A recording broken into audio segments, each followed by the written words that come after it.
বিসমিল্লাহির রহমানির রহিম। আমার প্রিয় শিক্ষার্থীরা, জাতীয় বিশ্ববিদ্যালয়ের অনলাইন ভিডিও ক্লাসে আমি সবাইকে আমার অভিনন্দন জানাচ্ছি এবং সালাম জানাচ্ছি। আসসালামু আলাইকুম।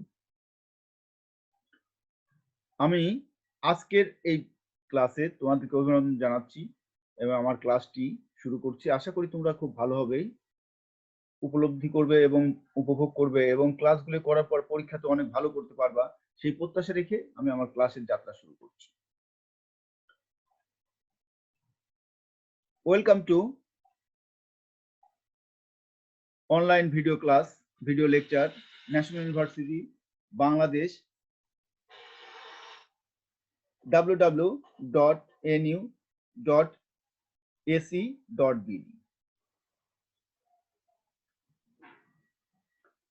Welcome to the National University online class. During this pandemic, I feel proud to the part of this National University online video class lecture as a resource person, subject management. This is National University campus.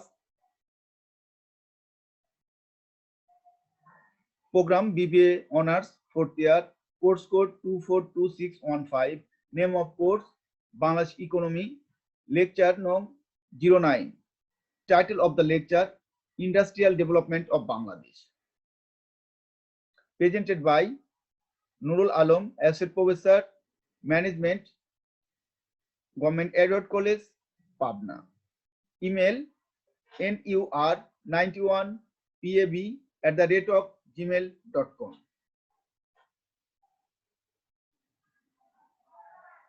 একটু দেখাই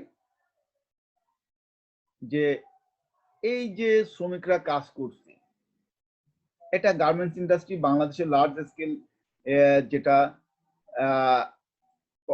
বৈদেশিক অর্থ মুনাফা অর্জন করছে, সেই garments ইন্ডাস্ট্রির ছবি।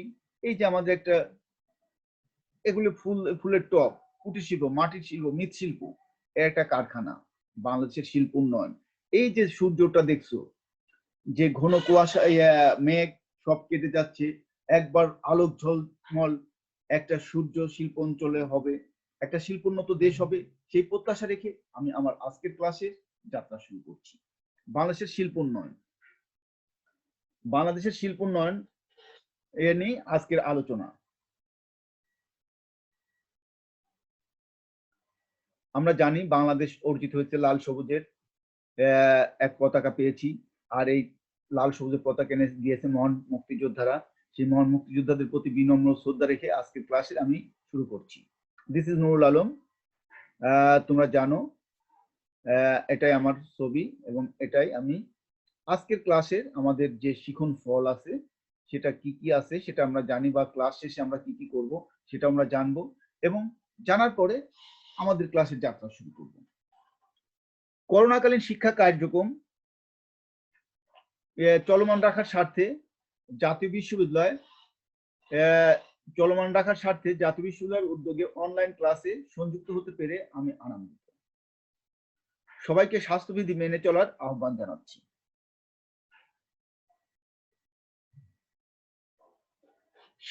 শিখন ফল, আমরা আজকের ক্লাস শেষে কি কি শিখবো সেটা আমাদের আজকের বিষয়। শিল্পের শ্রেণীবিভাগ, তার আগে আমাদের শিল্পটা কি সেটা আমাদের জানতে হবে।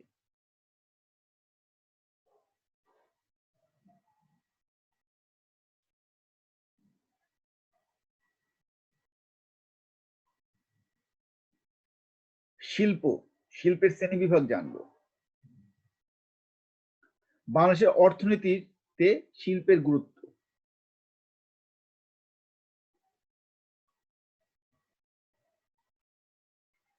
বাংলাদেশের শিল্পে অনগ্রসরতার কারণ, বাংলাদেশের শিল্প ও কৃষির পারস্পরিক নির্ভরশীলতা,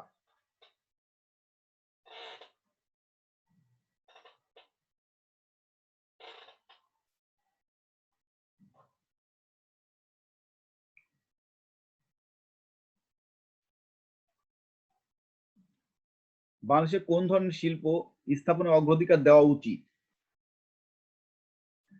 এবার আমরা আমাদের শিল্প কাকে বলে সেটা আমরা জানি। শিল্প, আসলে শিল্পটা কি সেটাই আমাদের প্রথমে জানতে হবে। শিল্পটা কি সেটাই আমরা জানি।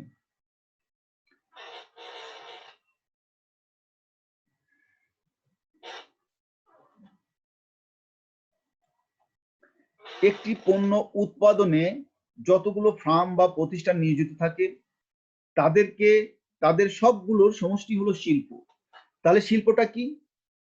একটি পণ্য উৎপাদনে যতগুলো ফার্ম বা প্রতিষ্ঠান নিয়োজিত থাকে তাদের সবগুলোর সমষ্টি হলো শিল্প।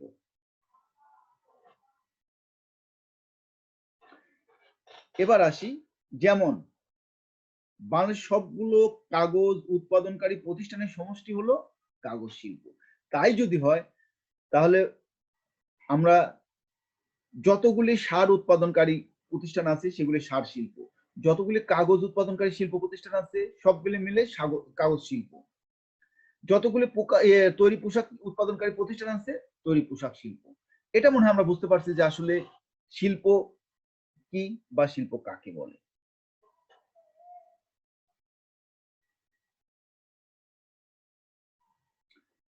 এবার আসি, আমরা আলোচনা করব শিল্পের শ্রেণী বিভাগ।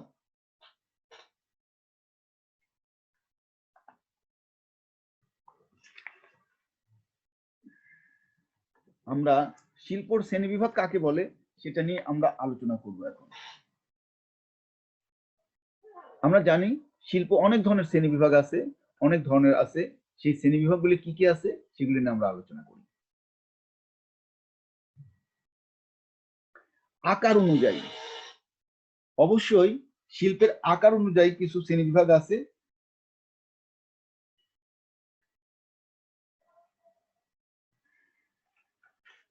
সেই আকার অনুযায়ী কি কি শ্রেণী বিভাগ আছে আমরা একটু দেখে আসি। আরেকটা কাঠামো অনুযায়ী শিল্প আছে। ঠিক এই দুই ধরনের, একটা হচ্ছে আকার অনুযায়ী আর একটা কাঠামো অনুযায়ী শ্রেণী বিভাগ। তাহলে আমরা এই দুই ধরনের যদি শ্রেণী বিভাগ হয় তাহলে এবার আকার অনুযায়ী কি আছে সেটা আমরা একটু দেখে আসি। বৃহৎ শিল্প, নামেই বৃহৎ শিল্প, নামেই বড়, তার অর্থ বড় শিল্প, আমরা বুঝতে পারছি। এরপর মাঝারি শিল্প, নামেই মাঝারি আকারের শিল্প। এরপরে ক্ষুদ্র কুটির শিল্প, তাহলে ক্ষুদ্র কুটির শিল্প কি সেটা আমরা জানবো, সেটা কি সেটাও আমরা বুঝবো। ওকে, এরপরে কাঠামো অনুযায়ী কি ভোগ্য দ্রব্য শিল্প, আরেকটা কি আছে মাধ্যমিক শিল্প। এই যদি অবস্থা হয় আমরা তাহলে এবার শিল্পর প্রকারভেদ গুলি কি কি দেখে আসি। বৃহৎ শিল্প, এই বৃহৎ শিল্প কাকে বলে? আমরা সহজে বলছি যে অনেক বড় যেগুলি সেগুলি, কিন্তু পুঁথিগতভাবে বা প্রাতিষ্ঠানিকভাবে কিছু সংজ্ঞা আছে বা বিষয় আছে সেগুলি জানি। বাংলাদেশের শিল্প আইন অনুযায়ী যে শিল্প কারখানায় 250 জনের অধিক শ্রমিক কাজ করে তাকে বৃহৎ শিল্প বলে। 250 জনের অধিক শ্রমিক কাজ করে তাকে বৃহৎ শিল্প বলে। আবার শিল্প নীতি অনুযায়ী বললাম বাংলাদেশের শিল্প আইন অনুযায়ী, এবার শিল্প নীতি অনুযায়ী যে শিল্পের জমি ও কারখানা ভবন ব্যতীত অন্যান্য মোট স্থায়ী বিনিয়োগ 30 কোটি টাকার অধিক তাদেরকে বৃহৎ শিল্প বলে। আমরা বৃহৎ শিল্প উদাহরণ বলতে পারি পাট শিল্প, বস্ত্র শিল্প, বস্ত্র, সিমেন্ট, কাগজ, সার ইত্যাদি বৃহৎ শিল্পের অন্তর্ভুক্ত। তাহলে আমাদের শ্রমিক হতে হবে 250 জনের অধিক, আর মূলধন হতে হবে দালান এবং জমি বাদে 30 কোটি টাকার উপরে। এটাকে বলেছে বৃহৎ শিল্প। এখানে আবার আরেকটি কথা বলে আসি, সেবামূলক ক্ষেত্রে বৃহৎ শিল্পের ক্ষেত্রে 15 কোটি টাকার কথা বলা হয়েছে, আর শ্রমিক কথা 100 জনের অধিক। ওকে, এটা যদি হয় বৃহৎ শিল্পের। এবার মাঝারি শিল্প কি? মাঝারি শিল্প কি বলে? মাঝারি শিল্প হচ্ছে 100 থেকে 250 জন শ্রমিকের মধ্যে এবং জমি এবং দালান ব্যতীত 10 থেকে 30 কোটি টাকার মধ্যে, তাকে মাঝারি শিল্প বলে। আবার যদি সেবামূলক ক্ষেত্রে আসি, সেবামূলক প্রতিষ্ঠানের ক্ষেত্রে 1 কোটি থেকে 15 কোটি টাকার মধ্যে এবং শ্রমিক সংখ্যা 50 থেকে 100 জনের মধ্যে। তাহলে বৃহৎ শিল্প এবং মাঝারি শিল্প আমরা বুঝতে পারছি যে মূলত কি। ক্ষুদ্র কুটির শিল্প, দুইটা কিন্তু আলাদা আলাদা বলা হয়েছে। ক্ষুদ্র কুটির শিল্প, সাধারণ ক্ষুদ্র কুটির শিল্প দুটি একই শব্দ মনে হলেও আসলে এর ভিতর কিছু পার্থক্য আছে। ক্ষুদ্র শিল্প বলতে সেই সব শিল্প প্রতিষ্ঠানকে বোঝায় যেসব শিল্প প্রতিষ্ঠানের জমি ও কারখানা ব্যতীত স্থায়ী মূলধন ব্যয় সহ 50 লক্ষ টাকা থেকে 10 কোটি টাকার মধ্যে এবং কর্মরত শ্রমিক সংখ্যা 25 থেকে 99 জন। তবে সেবামূলক প্রতিষ্ঠানের ক্ষেত্রে অর্থের মূল্য 5 লক্ষ থেকে 1 কোটি টাকার মধ্যে এবং শ্রমিক 10 থেকে 25 জনের মধ্যে। অন্যদিকে কুটির শিল্প কাকে বলে? কুটির শিল্প হচ্ছে সেই সব শিল্প প্রতিষ্ঠান ও জমি ও কারখানা ভ্রমণ ব্যতীত স্থায়ী মূলধন প্রতিস্থাপন যেগুলি মালিক নিজেদের ব্যয় করে সেসব ক্ষেত্রে বলে। আর কুটির শিল্পে মূলত পরিবারের সদস্য এবং প্রযুক্তি নাই সেই সব শিল্পকে কুটির শিল্প বলে। কাঠামো ভোগ্য পণ্য, যে শিল্প প্রতিষ্ঠান সরাসরি ভোক্তার জন্য উৎপাদন করে তাদেরকে ভোগ্য শিল্প বলে। যেমন সাবান শিল্প, চিনি শিল্প, ঠিক এরকম বেশ কিছু যে প্রতিষ্ঠানগুলি সরাসরি আমরা ভোগ করি তাদের জন্য উৎপাদন করে তাদেরকেই ভোগ্য শিল্প বলে। মাধ্যমিক শিল্প, মাধ্যমিক শিল্পটা কি? মাধ্যমিক শিল্প হচ্ছে এক ইন্ডাস্ট্রি তৈরি করে আর এক ইন্ডাস্ট্রির জন্য। এটা আবার কেমন কথা যে আমরা সরাসরি ভোক্তা, যেমন আমি বলি সরাসরি আমরা যে যারা ভোগ করি তাদের জন্য যে ইন্ডাস্ট্রিগুলো তৈরি করছে তাদেরকে ভোগ্য শিল্প বলে। আর যারা ইন্ডাস্ট্রি তৈরি করছে যে অন্য ইন্ডাস্ট্রির জন্য, যেমন আমি ধরি আমাদের তুলা থেকে সুতা তৈরি হয়, এই সুতা কি আমরা সরাসরি ভোগ করি? না, এই সুতা কাপড় তৈরি করে, এই কাপড় তৈরি করার জন্য সুতা যারা তৈরি করে তাদেরকে মাধ্যমিক শিল্প বলে।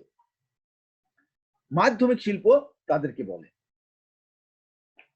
আমি আবার বলি, যেসব উৎপাদিত দ্রব্য পণ্যের পুনরায় অন্য দ্রব্য উৎপাদনে ব্যবহৃত হয় তাদেরকে মাধ্যমিক দ্রব্য বলে। মাধ্যমিক দ্রব্য যেসব কলকারখানা তৈরি হয় ও তাদের মাধ্যমিক দ্রব্য এই শিল্প বলে। যেমন কাগজ তৈরির জন্য বাঁশ থেকে মন্ড তৈরি হয়, কাপড়ের জন্য তুলা তৈরি হয়, এগুলো আমরা উদাহরণ দিয়েছি। আরো একটা শিল্প আছে মূলধন শিল্প। এটা পরে কেন? এই টোটাল যে শিল্পগুলো আলোচনা করলাম না, এই শিল্পের মূলধন কি? আমরা জানি ভবন, যন্ত্রপাতি, যেটা লং টার্ম। এই যন্ত্রপাতি বা কলকারখানা যেগুলো তৈরি করে তাদেরকেই আমরা বলবো শিল্পজাত দ্রব্য। বা অন্য শিল্প বা শিল্প প্রতিষ্ঠানের কারখানার যন্ত্রপাতি বা মেশিন যারা তৈরি করে তাদেরকেই মূলধনী শিল্প বলে। যেমন বাংলাদেশের মেশিন ও টুলস ফ্যাক্টরির কথা আমরা বলতেই পারি। এটাই বোঝাইছে যে মূলধনী শিল্প। তাহলে আকার অনুযায়ী শিল্প বৃহৎ, মাঝারি, ক্ষুদ্র আলোচনা করলাম। কাঠামো অনুযায়ী ভোগ্যপণ্য, মাধ্যমিক। আর মূলধনী শিল্প হচ্ছে সকল শিল্পের যন্ত্রাংশ যারা তৈরি করছে তাদেরকেই মূলধনী শিল্প বলা হয়েছে। ক্লিয়ার?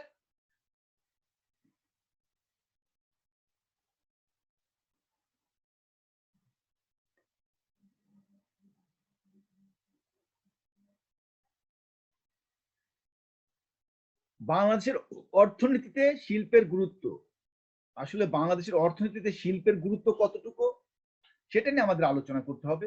এবং আজকের আলোচনা সে জায়গায় যাই যে অর্থনীতিতে শিল্পের গুরুত্ব কতটুকু। দ্রুত অর্থনৈতিক উন্নয়ন, আমরা যদি দ্রুত অর্থনৈতিক উন্নয়ন করতে চাই তাহলে অবশ্যই আমাদেরকে শিল্প উন্নয়ন করতে হবে। শিল্প উন্নয়ন ছাড়া কোনো দেশের পক্ষেই অর্থনৈতিক দ্রুত উন্নয়ন করা সম্ভব নয়। মূলত আমাদের দেশ মূলত কৃষি নির্ভর, আর কৃষিতে দ্রুত অর্থনৈতিক উন্নয়ন করা সম্ভব নয়। ফলে আমাদের অর্থনৈতিক বা উৎপাদন বৃদ্ধির জন্য দ্রুত যে কাজটা করতে হবে, শিল্পের প্রতি গুরুত্ব দিতে হবে। কৃষি উন্নয়ন, আমরা জানি আমাদের দেশ কৃষি নির্ভর, আর কৃষি উন্নয়নের জন্য আমাদের আগে দরকার শিল্প উন্নয়ন। কারণ আমাদের কৃষিকে আমরা যদি আধুনিকরণ করতে চাই বা যান্ত্রিকরণ করতে চাই বা উচ্চ ফলনশীল শিল্প প্রতিষ্ঠান করতে চাই, তাহলে অবশ্যই আমাদের কৃষি উন্নয়ন করতে হবে। আমাদের কৃষি উন্নয়নের এছাড়া আমাদের জাতীয় উন্নয়ন সম্ভব নয়। শিল্প উন্নয়ন ছাড়া কৃষি উন্নয়ন অসম্ভব। কৃষি উন্নয়নের জন্য প্রয়োজনীয় উপকরণ আমাদের দরকার। আমরা জানি রাসায়নিক সার, কীটনাশক ঔষধ, কৃষি যন্ত্রপাতি ইত্যাদি নির্ভরশীল।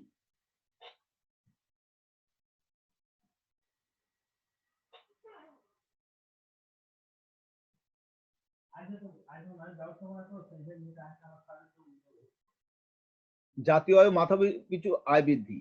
আমরা জানি আমাদের মাথা পিছু আয় খুব কম, আর এই মাথা পিছু আয় বৃদ্ধির জন্য আমাদের শিল্পের উন্নয়ন দরকার। উন্নত শিল্প যদি আমরা করতে পারি, জাতীয় আয় বৃদ্ধি হবে, মাথা পিছু আয় বৃদ্ধি হবে, শিল্পের উন্নত হবে।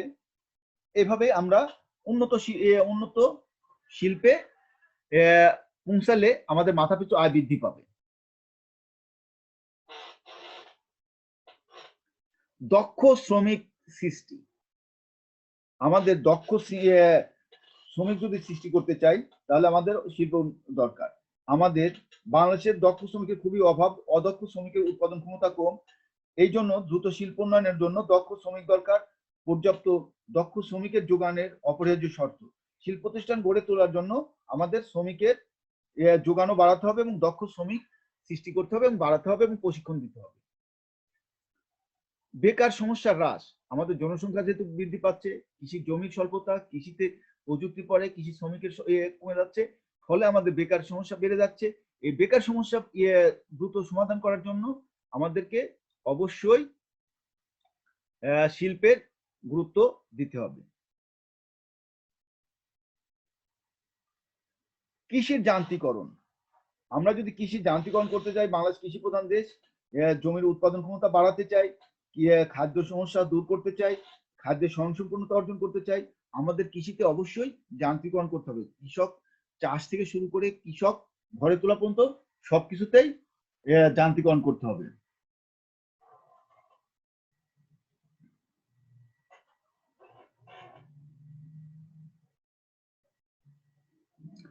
অর্থনৈতিক স্থিতিশীলতা। আমাদের জানি আমাদের দেশে অর্থনৈতিক স্থিতিশীলতা নাই, আর এই স্থিতিশীল অর্থনীতির জন্য শিল্প উন্নয়ন অপরিহার্য। কারণ আমাদের অনেকটাই মৌসুমী বায়ুর উপর উৎপাদন নির্ভরশীল। কৃষি, বন্যা, সামুদ্রিক জলোচ্ছ্বাস, খরা, প্রাকৃতিক দুর্যোগ আমাদের অন্যতম। সুতরাং এইসব থেকে রক্ষা করার জন্য আমাদের কৃষি উন্নয়নের বিকল্প নাই।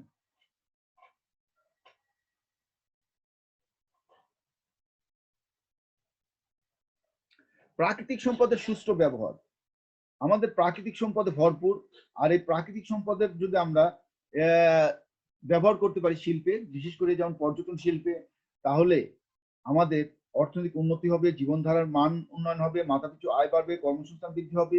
আমাদের প্রাকৃতিক সম্পদ, সামুদ্রিক সম্পদ যেমন সমুদ্রে মৎস্য, এগুলি আমরা শিল্পে রূপান্তরিত করলে, প্রক্রিয়াজাতকরণ আমাদের কৃষি যদি শিল্পে রূপান্তরিত করতে পারি, আমরা অনেক লাভবান হতে পারবো।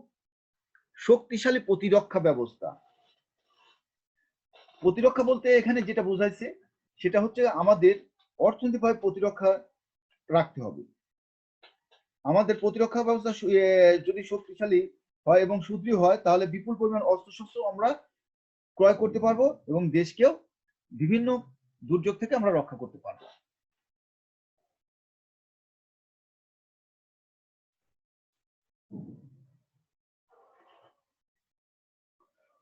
অধিক বৈদেশিক মুদ্রা অর্জন। আমাদের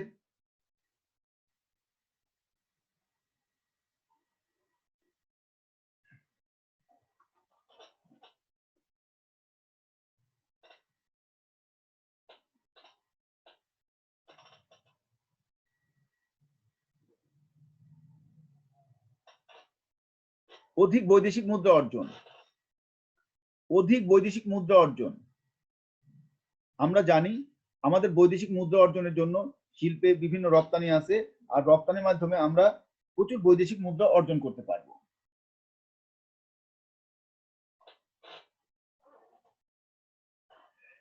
বিদেশের উপর নির্ভরশীলতা হ্রাস।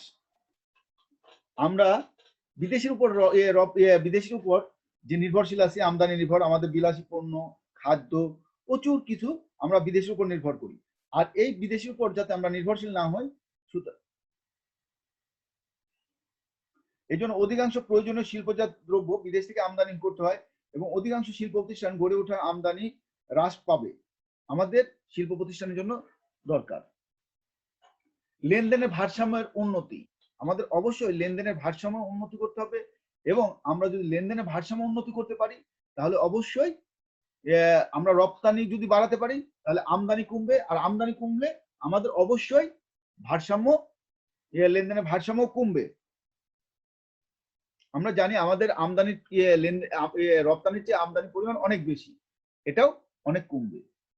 যোগাযোগ ব্যবস্থার উন্নতি, যোগাযোগ ব্যবস্থার উন্নতি যে আমাদের বিভিন্ন অঞ্চলে বিভিন্ন শিল্প প্রতিষ্ঠান গড়ে তোলার মাধ্যমে যোগাযোগ ব্যবস্থার যদি উন্নতি করতে পারি তাহলে আমাদের দেশের অর্থনৈতিক উন্নয়ন ঘটবে। কৃষির উপর নির্ভরশীলতা হ্রাস, আমরা আমাদের দেশ কৃষির উপর নির্ভরশীলতা হ্রাস পাবে যদি আমরা শিল্প প্রতিষ্ঠান গড়ে তুলতে পারি এবং আরো ব্যাপক হারে বৃদ্ধি পায়।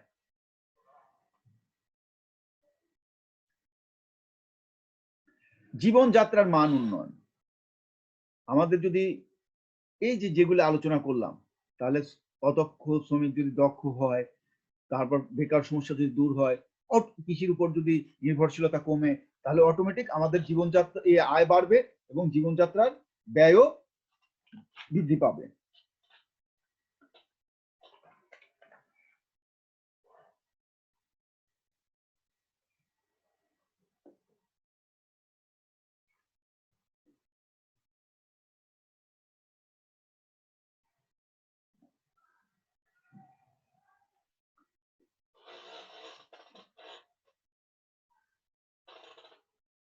বাংলাদেশের শিল্পের অনগ্রসরতার কারণ এই যে আমরা একটা জিনিস, বাংলাদেশ শিল্পে কেন পিছায় আছে, কেন আমাদের শিল্প এখনো আগাচ্ছে না, কেন আমরা পিছিয়ে আছি, সেটা নিয়ে আমরা আলোচনা করব।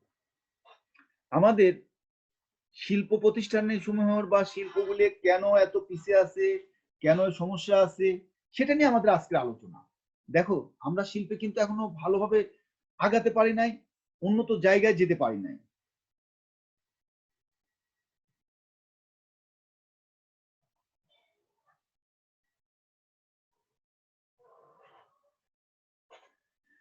ব্রিটিশ উপনিবেশিক নীতি, আমরা সবাই জানি ব্রিটিশরা আমাদেরকে দীর্ঘ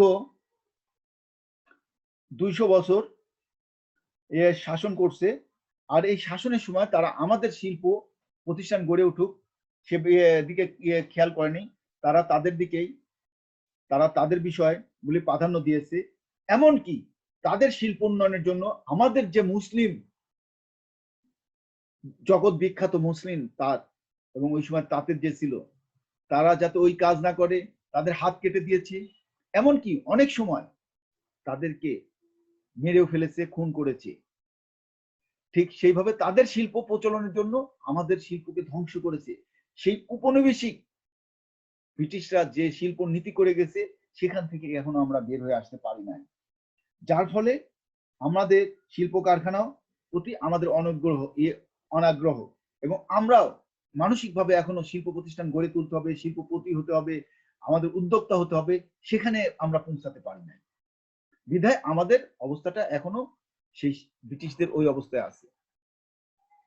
পাকিস্তানি শোষণ, আমরা জানি ব্রিটিশদের হাত থেকে মুক্ত হওয়ার পর আমাদের পশ্চিম পাকিস্তানরা আমাদের যে হারে শোষণ করছে দীর্ঘ 24 বছর, এই 24 বছরে আমাদের দেশের কোনো শিল্প প্রতিষ্ঠান গড়ে ওঠেনি, বরং আমাদের শিল্প প্রতিষ্ঠানকে কিভাবে ধ্বংস করা যায়, আমাদের কাঁচামালকে তারা নিয়ে শিল্প প্রতিষ্ঠান সেই কাজ করেছে।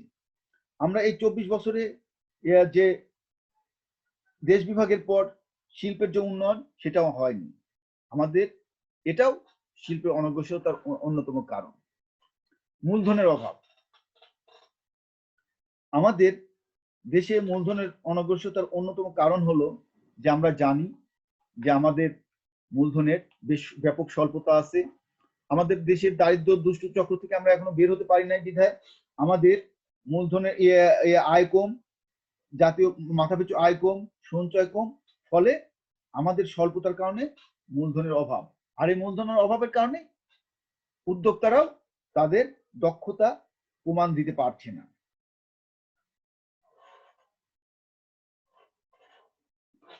উদ্যোক্তার অভাব, উদ্যোক্তার অভাব মানে কি? আমাদের মূলধনের অভাব এবং আমাদের 200 বছরের শাসন, পরাধীনতার নীতি এবং সবকিছু মিলে আমাদের যে উদ্যোগী হওয়ার দরকার সেটা আমরা এখন হতে পারি নাই।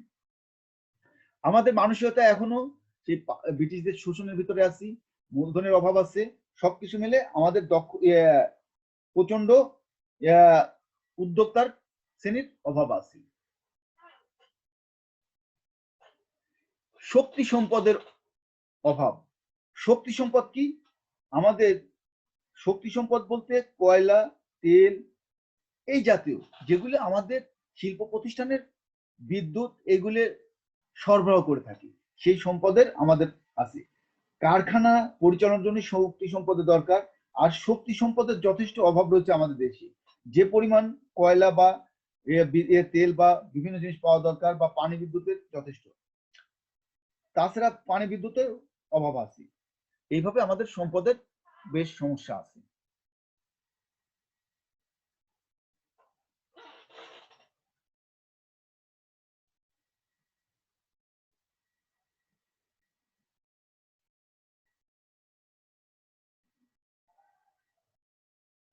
দক্ষ শ্রমিকের অভাব।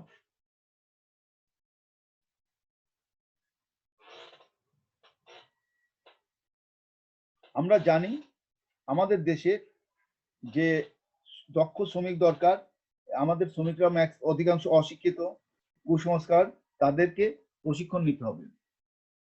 প্রশিক্ষণ নিয়ে আমাদেরকে সেখানে ঢুকতে হবে। কারিগরি জ্ঞানের অভাব। আমাদের জানি আমাদের কারিগরি জ্ঞানের স্বল্পতা আছে, কারিগরি জ্ঞান ও ট্রেনিং এবং তেমন কোনো সুযোগ নাই, বিধায় আমাদের কারিগরি এর সমস্যাও রয়ে গেছে।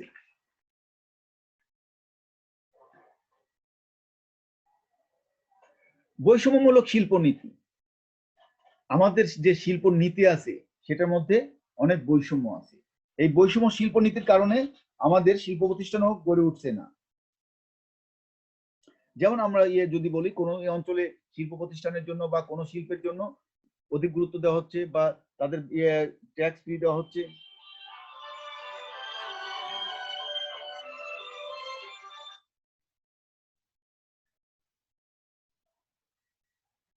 দক্ষ ব্যবস্থাপনার অভাব। শিল্প প্রতিষ্ঠান পরিচালনার জন্য সবচেয়ে যে জিনিসটা বেশি দরকার সেটা হচ্ছে দক্ষ শ্রমিকের দক্ষ ব্যবস্থাপনা। দক্ষ ব্যবস্থাপনা ছাড়া কোনো শিল্প প্রতিষ্ঠান আগাতে পারে না। সুতরাং দক্ষ ব্যবস্থাপনা আমাদের প্রচন্ড পরিমাণ অভাব আছে। অনুন্নত যোগাযোগ ব্যবস্থা। আমাদের যোগাযোগ ব্যবস্থা ভালো নয় জন্য আমাদের শিল্প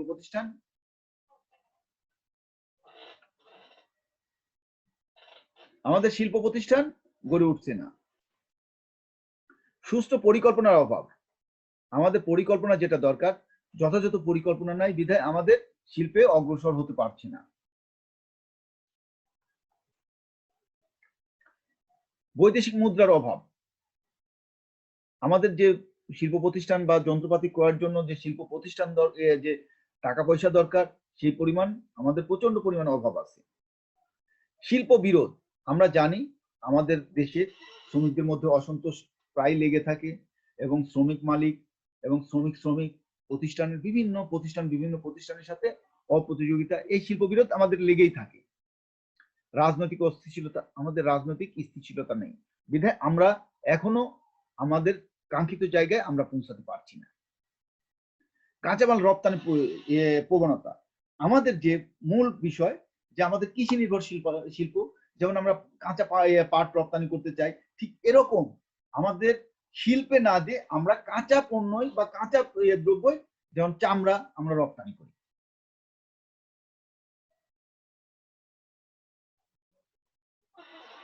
আমাদের আজকের আরেকটি আলোচনা বাংলাদেশের কৃষি ও শিল্পের পারস্পরিক নির্ভরশীলতা। এই যে পারস্পরিক নির্ভরশীলতা, এটা নিয়ে আমাদের আলোচনা করতে হবে এবং আলোচনার মাধ্যমে আমাদেরকে কাঙ্ক্ষিত জায়গায় যেতে হবে এবং আমরা যে বাংলাদেশ শিল্প এবং কৃষি যে পারস্পরিক একে অপরের পরিপূরক, সেটাই আমাদের আজকের আলোচনা। কৃষির উপর শিল্পের নির্ভরশীলতা। কৃষির উপর শিল্পের এই নির্ভরশীলতা কি?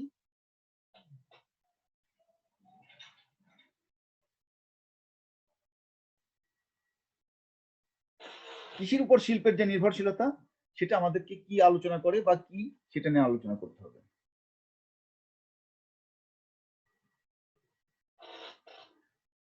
কাঁচামাল, শিল্পের কাঁচামাল।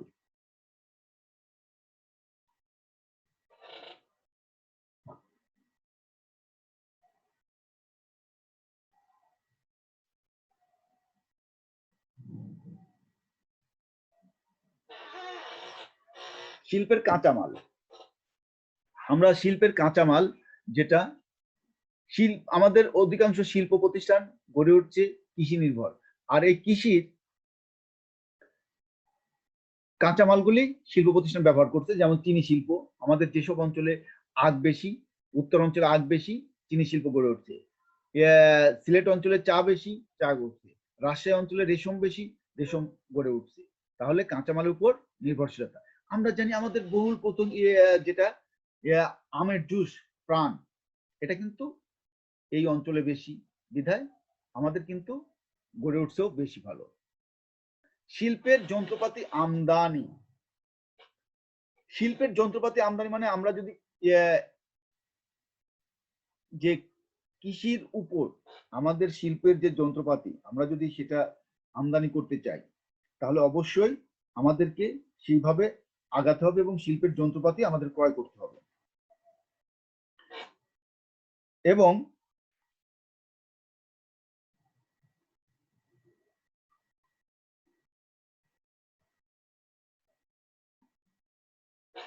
আমরা যদি শিল্পের যন্ত্রপাতি আমদানি করি, তাহলে আমরা বুঝতে পারবো যে আমাদের কি অবস্থা। শিল্পজাত দ্রব্যের বাজার সৃষ্টি।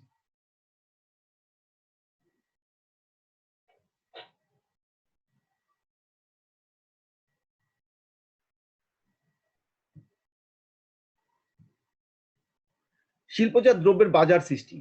আমরা জানি শিল্পজাত দ্রব্যগুলি কৃষি পণ্য, যেমন যান্ত্রিক কৃষি, সার, কীটনাশক এবং সার, কীটনাশক, এগুলি বাজার সৃষ্টি করার জন্য কৃষির উপর শিল্প প্রতিষ্ঠান নির্ভরশীল। শিল্প মূলধন গঠন। আমরা জানি আমাদের দেশের অধিকাংশ মানুষ, 47% মানুষ এবং অধিকাংশ প্রত্যক্ষ পরোক্ষভাবে কৃষির উপর নির্ভরশীল। তাদের যদি আয় বৃদ্ধি হয়, সঞ্চয় বৃদ্ধি হয়, তাহলে শিল্প মূলধনও গঠন হবে এবং শিল্পের যন্ত্রপাতি এবং ক্রয় করতে পারবে। শিল্পোন্নয়নের গতিবৃদ্ধি। যেহেতু কৃষি যদি উন্নয়ন হয়, তাহলে শিল্পের গতিবৃদ্ধি পাবে। শিল্প শ্রমিকের যোগান। আমাদের দেশে যেহেতু কৃষি প্রযুক্তি নির্ভর হচ্ছে এবং জনসংখ্যা বাড়ছে, বিধায় যে আমাদের শ্রমিকের সংখ্যা বাড়ছে, সেই শ্রমিকগুলো শিল্প প্রতিষ্ঠানে যোগান দিতে পারবে। খাদ্যের যোগান। আমরা খাদ্যের যোগান, যেটা খাদ্য যন্ত্র যোগানও আমরা দিতে পারবো। কাঁচামালের মূল্য হ্রাস। এখন কাঁচামালের মূল্য হ্রাস কি? আমাদের যদি কৃষির পণ্য উৎপাদন বৃদ্ধি হয় আর কৃষি যদি যান্ত্রিকরণ হয়, তাহলে উৎপাদন খরচ হ্রাস পাবে।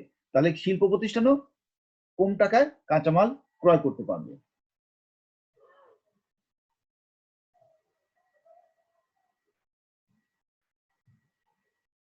এবার শিল্পের উপর কৃষির নির্ভরশীলতা। শিল্পের উপর কৃষির নির্ভরশীলতা কি কি আছে, সেটা নিয়ে আমরা আলোচনা করি। কৃষির আধুনিকরণ। আমরা যদি কৃষি আধুনিকরণ করতে চাই, অবশ্যই শিল্পের উপর নির্ভর করতে হবে। কারণ আমার কৃষিতে যদি আমি চাষ থেকে শুরু করি, চাষ যন্ত্রের সাহায্যে, বপন যন্ত্রের সাহায্যে, কাটা যন্ত্রের সাহায্যে, মাড়াই করা, এই সব কিছু যান্ত্রিকরণ, এর বাইরে সার, কীটনাশক, সবকিছু শিল্পের উপর নির্ভরশীল। সুতরাং কৃষি আধুনিকরণ করতে গেলে অবশ্যই আমার শিল্প প্রতিষ্ঠানের উপর নির্ভর করতেই হবে। বেকারত্ব হ্রাস, আমাদের বৃহৎ বেকার জনগোষ্ঠী, আর এই বৃহৎ বেকার জনগোষ্ঠীকে আমরা যদি হ্রাস করতে চাই তাহলে অবশ্যই আমাদের শিল্পের উপর নির্ভর করতে হবে, শিল্প প্রতিষ্ঠান গড়ে তুলতে হবে। কৃষিজাত দ্রব্যের চাহিদা বৃদ্ধি, আমরা জানি আমাদের কৃষিজাত দ্রব্যের যদি চাহিদা বৃদ্ধি করতে চাই তাহলে সেগুলি প্রক্রিয়াজাতকরণ করতে হবে, আর প্রক্রিয়াজাতকরণের মাধ্যমে আমাদের কৃষিজাত দ্রব্যের চাহিদা বৃদ্ধি করতে হবে। কৃষিজাত দ্রব্যের বাজারজাতকরণ, এটা আবার কেমন কথা?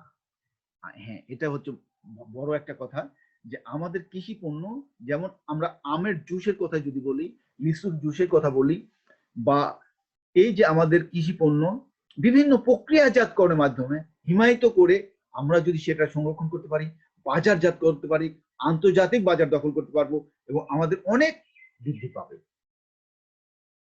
এভাবে আমরা আমাদের জনসংখ্যার উপর হ্রাস পাবে, চাপ হ্রাস। আমরা জানি যে আমাদের কৃষি জমি বৃদ্ধি পাচ্ছে না, কৃষি জমিতে শ্রমিকের পরিমাণ যেহেতু যান্ত্রিক ব্যবহার হচ্ছে, সেটা শ্রমিকের পরিমাণ কমছে। এই ব্যাপক জনশক্তি কোথায় আমরা ব্যবহার করব? আমরা শিল্পের পরে শিল্প প্রতিষ্ঠানের কর্মের মাধ্যমে আমরা ব্যবহার করতে পারবো। ভোগ্য পণ্য সরবরাহ, আমাদের যে সরাসরি ভোগ করি সেটাও এটার পর সম্ভব। যেমন আমি, আমার কথা যারা শুনছো তাদের দাদা বা বাবাদের কাছে শোনো যে এক সময় আমরা যে গুঁড়া মশলা ব্যবহার করি বা গুঁড়া হলুদ বা গুঁড়া মরিচ, এগুলি এখন প্যাকেটজাত, কিন্তু আগে কিন্তু এইভাবে প্যাকেটজাত ছিল না। এটা সম্ভব হয়েছে শিল্পের কারণে। সুতরাং আমরা ভোগ্য পণ্য সরাসরি আমরা ভালোভাবে ভোগ করতে পারবো। কৃষি পণ্য সংরক্ষণ, আমরা জানি আমাদের কৃষকরা খুব সংরক্ষণ করতে পারে না শিল্পের মাধ্যমে। যেমন আলু সারা বছর আমরা পাই কোল্ড স্টোরেজের মাধ্যমে, ঠিক এরকম যদি আমরা প্রত্যেকটি পণ্য সংরক্ষণ করতে পারি তাহলে আমাদের শিল্প প্রতিষ্ঠান গড়ে উঠবে, অনেক শিল্প প্রতিষ্ঠান গড়ে উঠবে এবং কৃষকও উন্নতি হবে।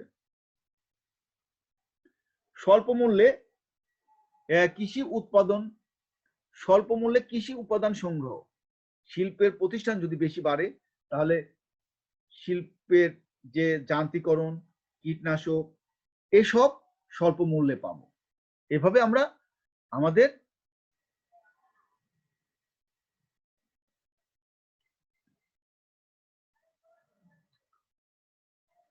বাংলাদেশের শিল্প কাঠামোর ভবিষ্যৎ রূপ, বাংলাদেশে কোন ধরনের শিল্প স্থাপন করা উচিত, আমাদের সেটা নিয়ে এখন আলোচনা। এবার দেখি যে আমাদের কোন কোন ধরনের শিল্প প্রতিষ্ঠান গড়ে ওঠা দরকার। শ্রম নির্ভর,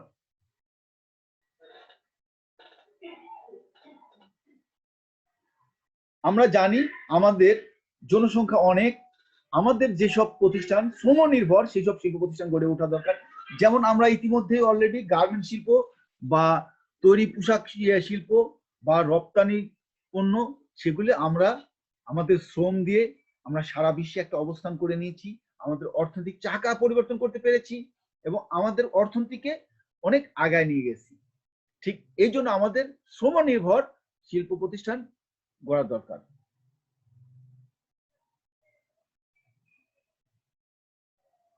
কৃষি ভিত্তিক শিল্প, আমরা জানি আমাদের দেশটা কৃষি নির্ভর, আর এই কৃষি নির্ভর শিল্প প্রতিষ্ঠান গড়ে তোলার জন্য অবশ্যই আমাদের দরকার কৃষি ভিত্তিক শিল্প প্রতিষ্ঠান। কৃষি ভিত্তিক যে কোনো শিল্প প্রতিষ্ঠান গড়ে তুলতে করতে হবে এবং আমাদের কৃষি পণ্য প্রক্রিয়াজাতকরণ, কৃষি পণ্য বাজারজাতকরণ সবকিছু মিলে এবং কৃষির যান্ত্রিক সরবরাহ, কৃষির কীটনাশক, সার, এই সব জাতীয় শিল্প প্রতিষ্ঠান গড়ে তোলা দরকার। কৃষি সহায়ক শিল্প, কৃষি ভিত্তিক আর কৃষি সহায়ক প্রায় কাছাকাছি, তাই যে কৃষির উৎপাদন হওয়ার ফলে কৃষির কাঁচামাল এবং এগুলির কারণে দরকার। কৃষি সহায়ক শিল্প, কৃষিতে সহায়তা করে এরকম শিল্প প্রতিষ্ঠান আমাদের গড়ে তুলতে হবে। কৃষি সহায়ক মানে কৃষির যন্ত্রপাতি, কৃষির সার, কীটনাশক, বীজ, এই জাতীয় শিল্প প্রতিষ্ঠান আমাদের গড়ে তুলতে হবে। ক্ষুদ্র মাঝারি শিল্প প্রতিষ্ঠান, আমাদের মূলধনের ব্যাপকতা নাই, আমাদের স্বল্প মূলধন, আমাদের মূলধনের সমস্যা আছে। এই জন্য আমাদের ক্ষুদ্র এবং মাঝারি শিল্প মাধ্যমে আমাদের আগাতে হবে। আমরা জানি সরকার ইতিমধ্যেই এসএমই নামক একটা প্রকল্প শুরু করে এই জাতীয় শিল্প যাতে ব্যাপক হারে গড়ে তোলে সেই দিকে নজর দিয়েছে, এবং আমাদেরকে সেভাবেই আগাতে হবে এবং সেইভাবেই গড়ে তুলতে হবে। আমাদের শিল্প প্রতিষ্ঠান অবশ্যই এইভাবে আগাতে হবে। এবং ভারী শিল্প, আমাদের কিছু ভারী শিল্প প্রতিষ্ঠানও গড়ে তুলতে হবে। ভারী শিল্প যেরকম সার কারখানা, কাগজ কল, সিমেন্ট, এরকম ভারী শিল্প প্রতিষ্ঠান গড়ে তুলতে হবে। এবং রপ্তানি দ্রব্য বাড়ানোর জন্য ভারী শিল্প প্রতিষ্ঠানও গড়ে তোলা দরকার। বৈদেশিক মুদ্রা অর্জনকারী শিল্প, অবশ্যই রপ্তানি নির্ভর যেসব শিল্প প্রতিষ্ঠান দরকার আমাদের, যেমন আমাদের ইপিজেড গুলো বৈদেশিক মুদ্রা অর্জন করছে, সেই নির্ভর আমাদের শিল্প প্রতিষ্ঠান গড়ে তুলতে হবে। আমদানি বিকল্প শিল্প, আমাদের যেসব পণ্য আমদানি করতে হয়, যেসব শিল্প প্রতিষ্ঠান যেসব পণ্য আমদানি, সেই সব পণ্যগুলি আমাদের অবশ্যই সেই সব পণ্য নির্ভর আমাদেরকে করতে হবে। শক্তি সম্পদ শিল্প, আমাদেরকে শিল্প প্রতিষ্ঠানের যেহেতু শক্তি, বিশেষ করে বিদ্যুৎ, তেল, খনিজ, কয়লা, এই জন্য পানি সম্পদ মানে শক্তি উৎপাদন করে এরকম শিল্প, যেরকম আমাদের অলরেডি বিদ্যুৎ উৎপাদনকারী কিছু শিল্প প্রতিষ্ঠান গড়ে উঠছে।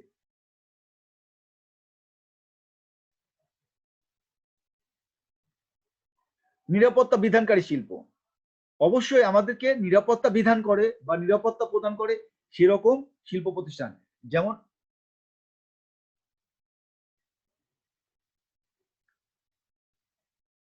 নিরাপত্তা বিধানকারী শিল্প, এই নিরাপত্তা যাতে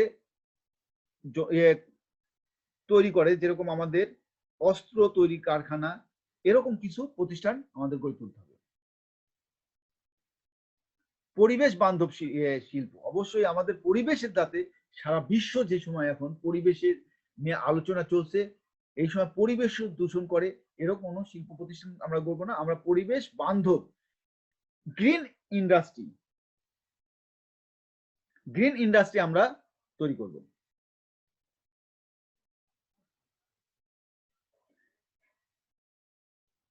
এই হচ্ছে আজকের আলোচনা। আজকের আলোচনায় তোমরা থাকার জন্য তোমাদেরকেও ধন্যবাদ, এবং তোমরা আমার ক্লাস মনোযোগ সহ শোনার জন্য তোমাদেরকে অভিবাদন জানাচ্ছি লাল সবুজের পতাকা দিয়ে আবার।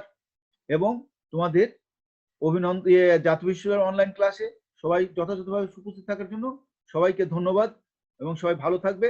আসসালামু আলাইকুম।